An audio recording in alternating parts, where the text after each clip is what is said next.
All right, music fans, welcome back. It is Dave. It is the Real Music Observer, observing real music in real time for real people just like you right there. And yours truly right here. Journey tribute bands have become very big business here in the States and all around the world. And there's a reason for this. I've been told by a couple of very high-profile folks, Hugo Valenti being one, and Kevin Chalfant being another, that, doing tribute music is more lucrative than trying to create new music and hoping people buy the new music. I'm a big fan of the Hugo Ramos CD that came out a number of years ago. If you're a Journey fan, you probably should add that to your collection.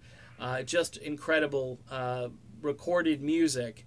But these guys are really out there now, living off of the Journey legacy, and in some cases, like my friends from Escape, the Journey tribute band from northeastern Ohio, I mean, they put on a show which will make you feel like you went to see a Journey concert.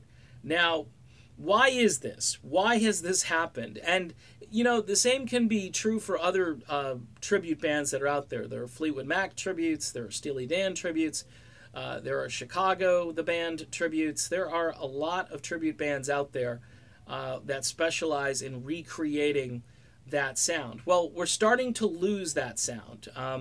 Musicians are aging. Steve Perry's new album drops. It's a good album, but it's very different. And for a lot of people, there's a block there because they want to go back. They want to do the Eddie Money. They want to go back and do it all over again and listen. They just go back to their older albums and listen to those. They want to hear the music recreated the way it was created at the beginning.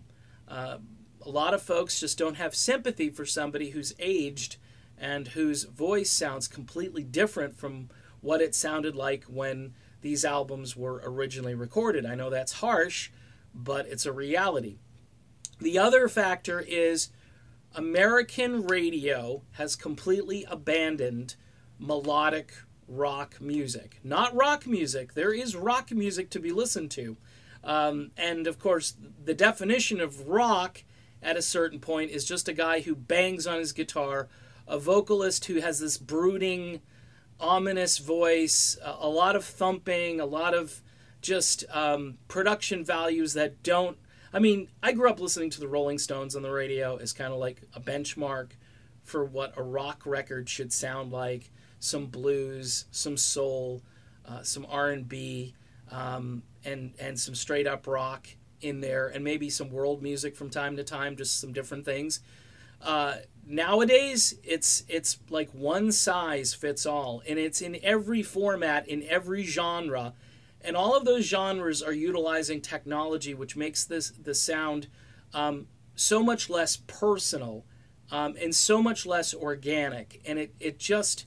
And I know, you go and I'm dumbfounded. I'll go and watch a video, or at least I'll go to the video, and you'll see, 250 million views on this piece of garbage. And you're just like, why?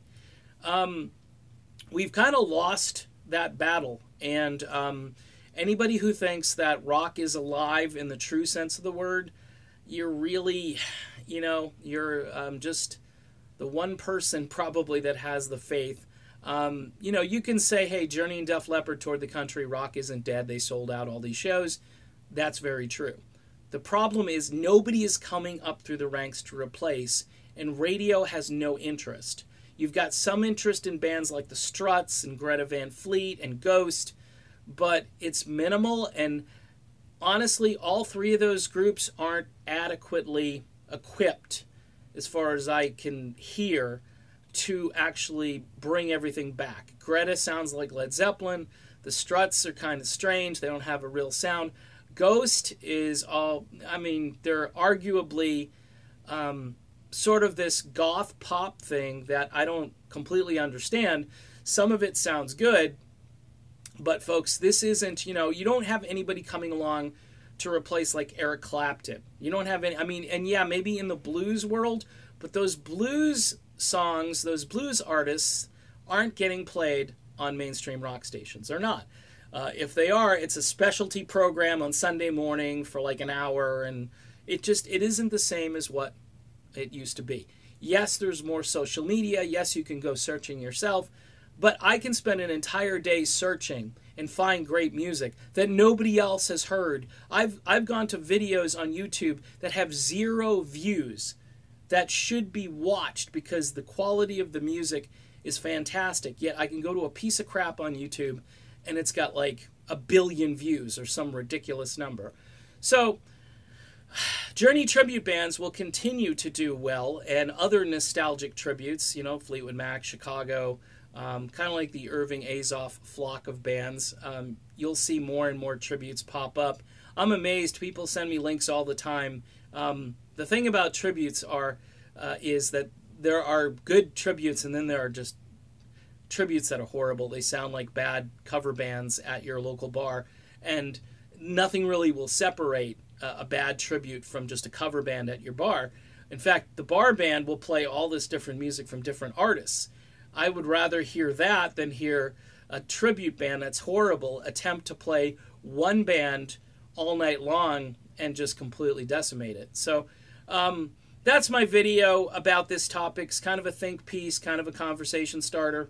Maybe you've got some thoughts on this, but Journey tribute bands will continue to do well, especially if they've got singers like Jason Kelty, Ryan Christopher, Hugo Valente, and Kevin Chalfant. Those are the guys that can really do this.